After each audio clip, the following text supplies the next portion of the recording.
Барлықтарыңызға сәлем, арнамызға қош келдіңіздер. Абайдың 12-ші қара сөзі. Кімде-кім жақсы жаман ғибадат қылып жүрсе, оны ол ғибадаттан тыюға аузымыз бармайды.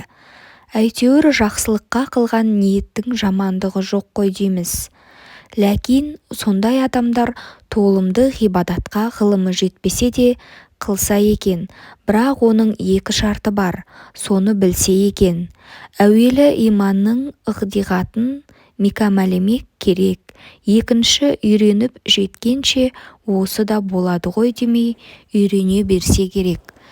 Кімде-кім үйреніп жетпей жатып, үйренгенін қойса, оны Құдай ұрды, ғибадатты ғибадат болмайды.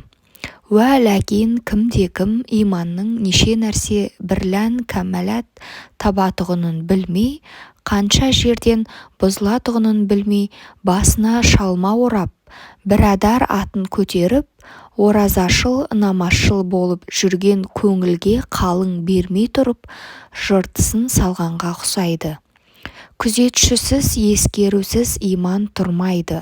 Ықыласыменен өзін-өзі аңдып, шын діни шыншылдап, жан ашып тұрмаса, салғырттың иманы бар деп болмайды.